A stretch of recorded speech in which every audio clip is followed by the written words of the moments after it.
या तो रखे सारा अभिमान से दूर होकर भी दिल को हमेशा यह एहसास रहता है, भूषण ज्वेलर्स, अनमोल रिश्तों के लिए।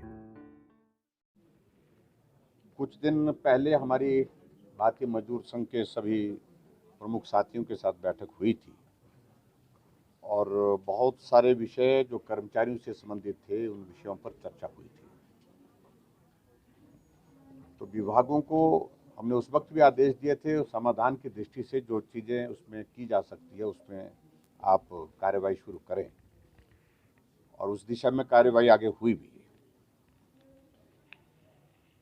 लेकिन उसके साथ उस वक्त हमने एक चीज़ जरूर कही थी कि बजट से पहले एक बार और जो महत्वपूर्ण सुझाव हमको आप लोग देना चाहते हैं कर्मचारियों के मुतालिक, तो वो सुझाव हमको दे।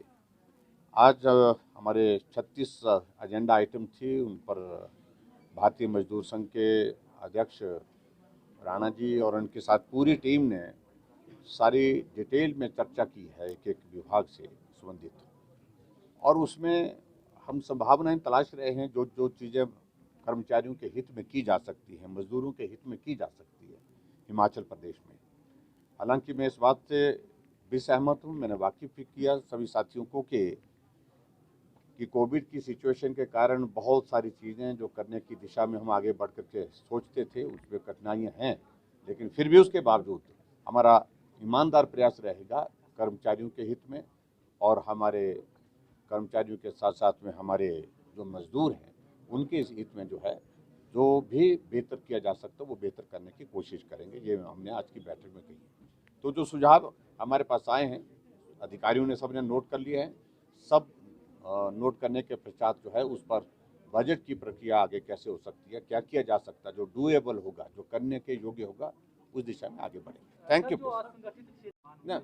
ना उस पर वो भी मुद्दा सारा उठाया है, सारा मुद्दा यहाँ पर उठाया है। आज बजट सत्र भी शुरू होने वाला है, किस तरह की तैयारियां सरकार? तैयारियां हमारी पूरी तरह से, सवालों की पोटली जो भरी हुई है। देखिए उनकी पोटली वहाँ भरी रहेगी तो हमारे पास जवाब की पोटली भी भरी है, इसमें आप चिंता मत करिए। बिल्कुल निश्चित रूप से हमारे जवाब जो है वो होंगे, हर बात पर होंगे, और हम किसी चीज़ से डरते नहीं हैं।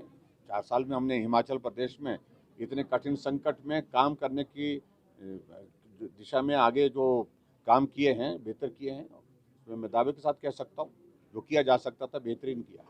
Thank you. आपका सरकार की कार्यकाल का भी अंतिम सत्र है, तो क्या माना जाए कि जिस तरह से विपक्ष हंगामा करता है, सरकार को कहता है कि सरकार बात नहीं सुनती है, सदन उनकी बात नहीं सुनती है, क्या अपील करना चाहेंगे? मैं तो उनको कहें कि हम सुनाने के लिए हैं, उनके लिए हम सुनाना भी चाहते हैं, लेकिन वो सुनने के मूड में तो रहें, सुने तो सही, और बिना सुने अनसुना करना वो उचित नहीं होगा।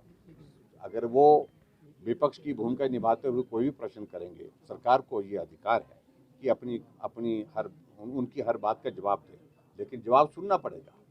सरकारी ठेकेदार हड़ताल पर है, अभी तक कुछ समाधान की दृष्टि में हम आगे बढ़ रहे हैं बहुत जल्द। बहुत जोरदार तरीके से कांग्रेस ने हमला किया और उनको टुकड़े टुकड़े गैंग का सपोर्टर बताया, उसको लेके पार्लियामेंट में कुछ विरोध भी हुआ। अगर कांग्रेस ने आज बॉयकॉट भी किया सेशन का, आप तो किस तरह से प्राइम मिनिस्टर के संबोधन को लेकर? स्वाभाविक रूप से जिस प्रकार से विपक्ष का व्यवहार पार्लियामेंट के सत्र के दौरान पीछे भी रहा और वर्तमान में भी हम देख रहे हैं, वो कतई भी जो है वो डेमोक्रेटिक सेटअप में बर्दाश्त की योग्य नहीं है।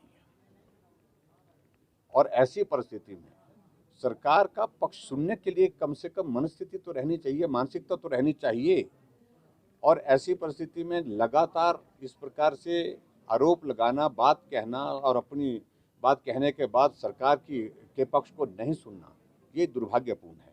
और आदरणीय प्रधानमंत्री जी ने ये सत्य कहा है, बिल्कुल 100% सत्य कहा है।